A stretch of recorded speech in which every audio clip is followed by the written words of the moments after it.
15h30, Madame, Messieurs, bienvenue à tous. Sport, athlétisme, c'est ce dimanche 31 mai que sera donné le coup d'envoi de la 3e édition des 12 km de Kinshasa à 8h heure locale devant le parking du Grand Hôtel Kinshasa.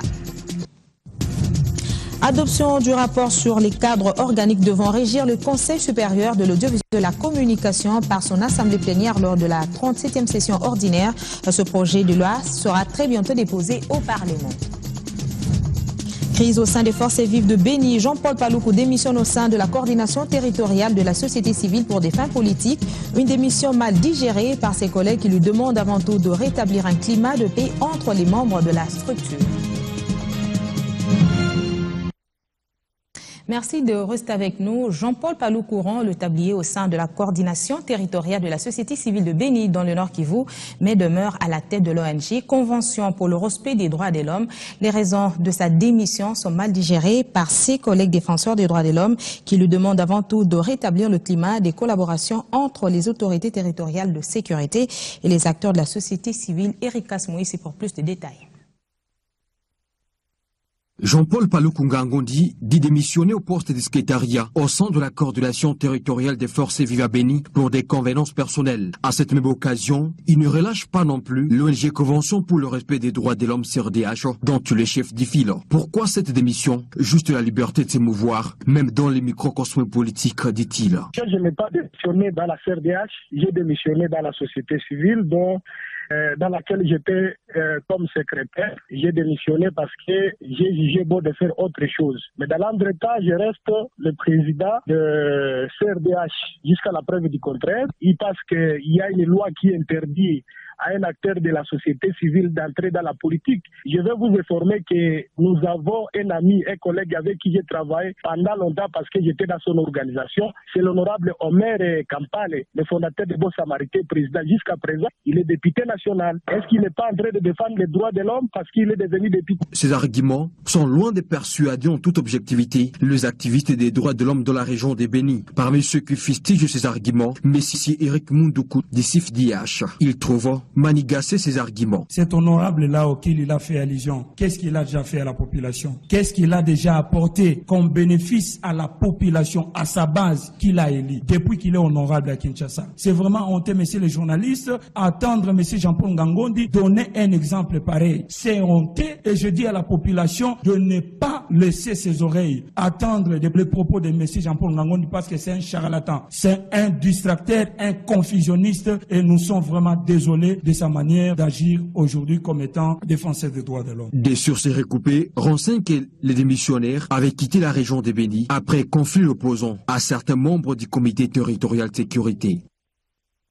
Fini des insomnies sur l'opérationnalisation des recensements. Une enveloppe de 23 millions de dollars américains sera disponibilisée par la Banque africaine de développement. C'est le résultat d'un accord de financement en faveur des projets d'appui au recensement général en République démocratique du Congo, signé jeudi à Abidjan, en Côte d'Ivoire, entre le vice-président de la Banque africaine de développement et le ministre des Finances de la République démocratique du Congo. Le ministre des Finances de la République démocratique du Congo ramène des assemblées annuelles de la Banque africaine de développement près de 23 millions de dollars américains en faveur de projets d'appui au recensement général de la population en République démocratique du Congo. Le ministre Henri-Yves Moulang ainsi que le vice-président de la BAD, Ali Abou Saba, ont signé ce jeudi 28 mai 2015 cet accord de financement. Une manière de doter la République démocratique du Congo des données statistiques fiables pour la planification et le développement. Pour Henri-Yves Moulang, le budget attendu pour ce projet est d'environ 145 millions de dollars américains à cofinancer concurremment par le gouvernement de la République ainsi que d'autres bailleurs de fonds tels que la Chine, le Japon, la Banque mondiale ainsi que la Banque africaine de développement. C'est un exercice très important pour les RDC pour les questions de planification.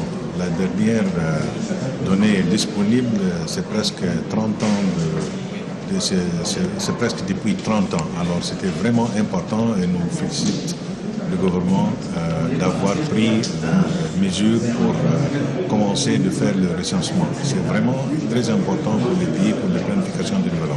À noter que le premier recensement général de la population en République démocratique du Congo remonte il y a 31 ans, soit en 1984.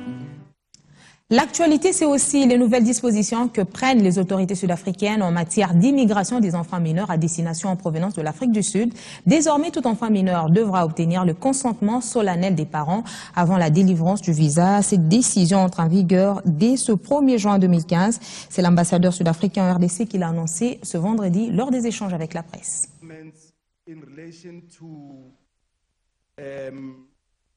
La question de l'immigration est une question cruciale pour le développement des relations bilatérales et plus particulièrement dans le cadre de la région. La loi de l'immigration permet à ceux qui voyagent vers l'Afrique de se sentir sécurisés et à l'abri de tout danger et qui puissent jouir par conséquent de tout ce qu'il y a de disponible comme opportunité en Afrique du Sud. C'est particulièrement pour cette raison que nous avons décidé de vous faire venir pour vous présenter les lois de l'immigration qui affectent toute personne voyageant vers l'Afrique du Sud et plus particulièrement ceux qui sont âgés de moins de 18 ans qui, selon la loi sud-africaine et peut-être la loi congolaise aussi, sont définis comme étant des personnes mineures. Il existe de preuves probantes qui indiquent que l'Afrique du Sud a été l'un des pays cités parmi les destinations de gens d'autres nationalités qui font le trafic des êtres humains. Et bien entendu, nous, en tant que pays, nous ne pouvons pas accepter une telle situation. Et l'Organisation internationale sur la migration a créé de lois qui permettent à chaque État de pouvoir améliorer ces lois, plus particulièrement pour protéger les personnes en âge mineur. Guidelines to enable states to be able to enhance their immigration laws, in particular to protect minors. Le Conseil supérieur de l'audiovisuel et la communication a tenu sa 37e session plénière ordinaire. Plusieurs sujets ont été abordés, dont l'adoption du rapport sur les cadres organiques devant régir cette institution, mais aussi l'examen du rapport triennal 2013-2015 du CESAC. Le projet de loi portant le cadre organique du CESAC sera très bientôt déposé au Parlement. On écoute le rapporteur du CESAC. Nous avons été confrontés au début de la mise en place du Conseil supérieur de l'audiovisuel et de la communication à quelques problèmes de dysfonctionnement qui n'ont pas permis au Conseil de mettre en place tous les services, toute l'administration nécessaire pour pouvoir pérenniser le travail de régulation dans notre pays. Et donc le Conseil a décidé maintenant à son cadre organique avec son organigramme et tout cela, cet organigramme sera discuté avec la fonction publique pour se mettre d'accord sur le nombre d'effectifs que nous devons engager. Ensuite, nous procéderons à un appel à candidature pour le recrutement. Le Conseil supérieur de l'audiovisuel et de la communication a également examiné le rapport d'activité du Conseil 2011-2014. La loi nous demande de présenter périodiquement notre rapport d'activité au Parlement, mais comme vous le savez, encore une fois, à cause des problèmes, des dysfonctionnements que nous avons eus, le Conseil n'a jamais eu l'occasion de présenter ce rapport d'activité au Parlement et donc nous avons décidé de fusionner tous les rapports qui avaient été élaborés à l'époque, les rapports annuels, pour en faire un seul.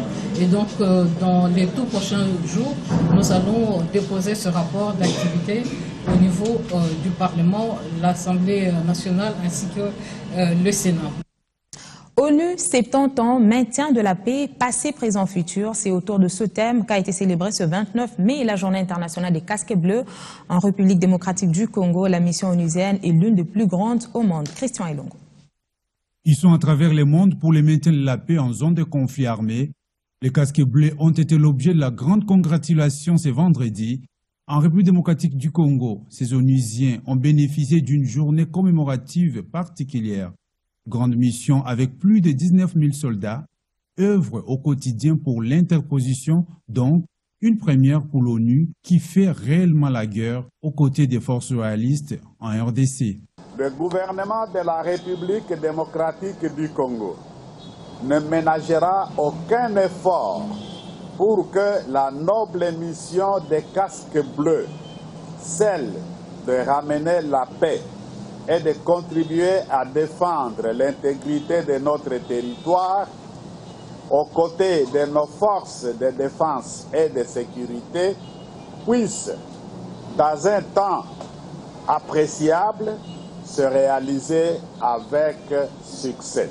Pour l'ONU, cette journée a deux objectifs principaux: rendre hommage aux hommes et aux femmes qui travaillent pour la paix à travers le monde et honorer la mémoire des soldats de la paix morts au champ des batailles. 130 000 depuis la création de l'ONU et plus de 10 en RDC depuis le début de cette année 2015. Au prix d'années de lutte et de sacrifices, vous êtes devenu un symbole d'espoir pour des millions de personnes qui vivent dans des pays ravagés par la guerre. Ici, en RDC, malgré les énormes défis auxquels vous faites face, vous avez toujours fait preuve de professionnalisme, de dévouement et de courage. Vous avez toujours su défendre les valeurs universelles, les valeurs de la paix, et montrer que vous étiez à la hauteur de la noble tâche qui vous a été confiée. Une cérémonie qui a débuté avec les dépôts de gerbes de fleurs en mémoire des casques bleus morts pour défendre la paix. Par la même occasion, les participants ont été conviés à une exposition des œuvres artistiques au jardin de l'ONU à Kinshasa, des œuvres qui portent essentiellement des griffes des artistes congolais. Tour du jardin avec Christian Elongo et Christian Mwamba. Une trentaine d'œuvres artistiques exposées au jardin de la représentation de l'Organisation des Nations Unies à RDC. Une manière pour l'ONU de faire participer les artistes peintres et sculpteurs, célébrer la paix, exprimée par la richesse culturelle, une des protections incluses dans la mission des casques bleus. Il y a un tableau derrière moi là, le retour de la paix. Je peins souvent sur la jeunesse, sur l'injustice sociale, tout autour de ce thème-là. Et puis je peins les enfants.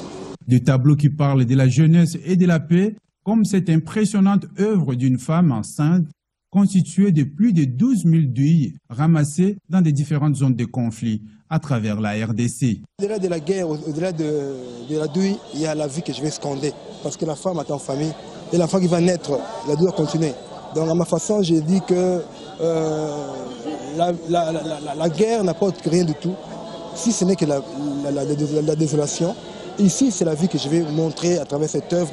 Une femme forte, mais qui par sa morphologie, est en train de marcher, qui va vers quelque part. On ne sait pas où, mais elle va quelque part. Par ailleurs, le chef de l'ONU RDC a reçu un cadeau, Martin Kobler.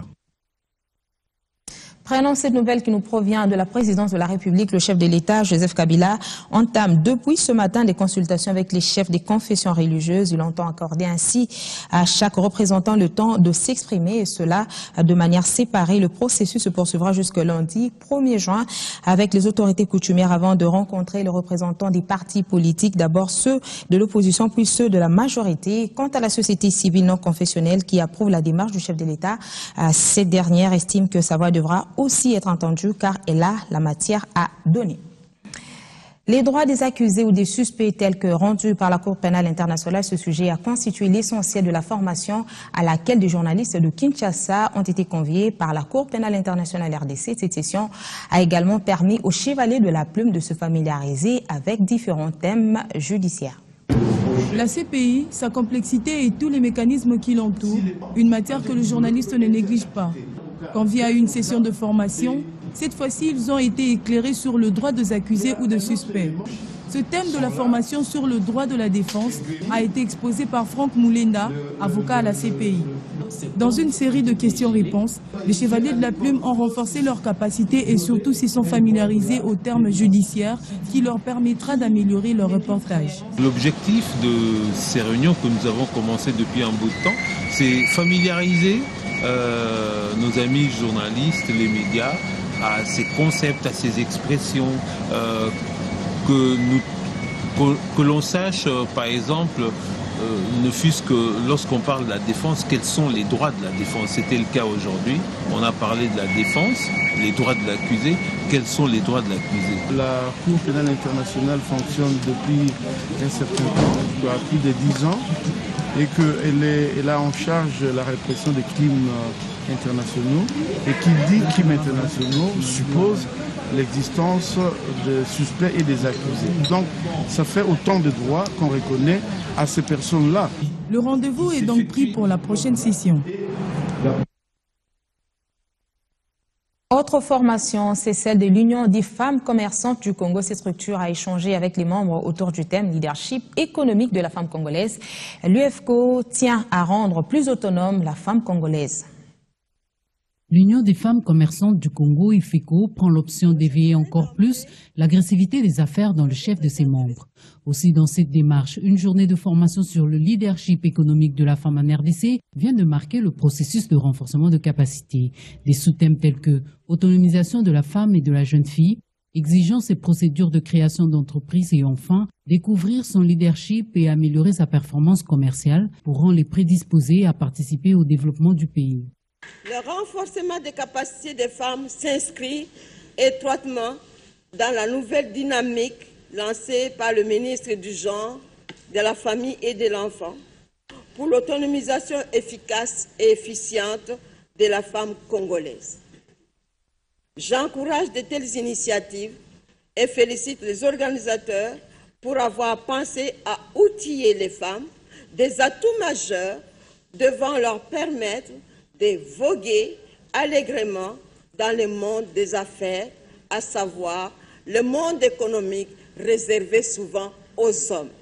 La présidente de l'UFECO, Chibi Tchabene, explique ici le pourquoi de cet atelier dans son mot de bienvenue lu par la secrétaire générale. Dans la recherche du bien-être de ses membres et des femmes commerçantes en général, l'UFECO est parmi les 7 grandes associations réunies en synergie au sein de la plateforme de l'entrepreneuriat féminin, PEF-RDC en sigle. Une plateforme créée en vue d'échange et de recherche de solutions aux problèmes que pose l'épanouissement de la femme en général et de la femme entrepreneur en particulier. Cet atelier a été sanctionné par la remise de brevets aux participantes. Parlons encore de la mise en place très bientôt d'une plateforme d'échange des opérateurs économiques au Katanga. L'idée fait du chemin dans le Katanga Business Meeting, un rendez-vous économique auquel participent depuis jeudi 160 exposants. Fezamika pour plus de détails. Avec 7000 mètres carrés d'espace pour accueillir 5000 visiteurs et 160 exposants, le site du bâtiment du 30 juin de Lubumbashi s'est mué en un véritable hub économique en vue d'abriter durant 3 jours la 2e édition du Katanga Business Meeting organisée par Musal Communication. La cérémonie d'ouverture de ce salon économique est intervenue en présence de plusieurs autorités et corps diplomatiques, dont le ministre national des petites et moyennes entreprises. Ayant salué l'initiative, le gouverneur de la province du Katanga, Moïse Katumbi Chapwe, estime que le Katanga Business Meeting est le reflet du dynamisme économique de la province cuprifère. Cet événement qui se veut une rencontre des entreprises et des hommes d'affaires venus de tous les horizons au niveau tant provincial, national qu'international est l'occasion pour la province du Katanga qui s'est associée à cet événement de haute portée de montrer son dynamisme économique qui s'est traduit en une marche progressive vers le développement. Le choix du lieu n'est pas fortuit. Le Katanga est considéré aujourd'hui comme le poumon de l'économie nationale, étant donné que sa contribution au budget de l'État est estimée à hauteur de 35%. Et à en croire le président de la FEC Katanga, cette rencontre s'inscrit dans la logique de la croissance économique du pays. La FEC Katanga, que j'ai l'honneur et la responsabilité de diriger, s'est mobilisée aux côtés d'autres partenaires pour soutenir son membre à l'origine de cette activité. J'ai cité les établissements Moussal. Cette seconde édition du Salon d'entreprise s'incruste dans une perspective économique qui devrait atteindre cette année 10,4% de taux de croissance selon les prévisions du gouvernement. Une croissance qui reste encore largement tributaire des performances du secteur minier, du commerce, des travaux publics et des télécommunications. Autre moment fort de cette cérémonie, c'est la visite des différents stands par les autorités et des invités. Un geste qui a visiblement ému les exposants. Ce salon économique met en exergue 9 secteurs d'activité les plus émergents de la région. Et pour les opérateurs économiques, cette plateforme d'échange est une véritable aubaine pour leurs entreprises respectives. Cette année-ci, je me suis dit, bon, je ne vais pas rater l'occasion. Et franchement, avec ce qui se passe, c'est génial, quoi. L'engouement, le nombre d'exposants, les visiteurs, il y a du monde, c'est très bien. Et des initiatives comme celle-ci sont les bienvenues. Les consommateurs en face des producteurs. Les producteurs ont l'occasion de bien expliquer aux consommateurs leurs produits et ça va faire que les gens, au lieu d'importer par exemple, vont pouvoir savoir ce qu'il y a comme offre sur place. C'est une grande opportunité pour nous de faire connaissance des grands opérateurs économiques qui œuvrent au Katanga et une occasion pour nous aussi de vendre nos produits. Environ 160 exposants prennent part à cette grande messe économique qui est aujourd'hui la plus prestigieuse de la République démocratique du Congo. Il faut qu'on se le dise puisque elle se déroule dans la province du Katanga, considérée comme le poumon économique de la RDC, grâce notamment à ses richesses du sol et du sous-sol. Toutes les entreprises œuvrant au Katanga ainsi que des entreprises internationales sont présentes. Parlons sport pour terminer ce dimanche 31 mai devant l'entrée du Grand Hôtel Kinshasa, retenu comme point de départ et ligne d'arrivée sera donnée à 8 h, juste heure de Kinshasa. Le coup d'envoi de la 3e édition des 12 km de Kinshasa, la commission technique de la Fédération d'athlétisme du Congo demande aux 5174 inscrits sur cette course pédestre destinée au public de se présenter sur les lieux à 7 h juste pour le retrait des dossards. Fin de cette édition d'actualité, Madame, Monsieur, merci de rester avec nous.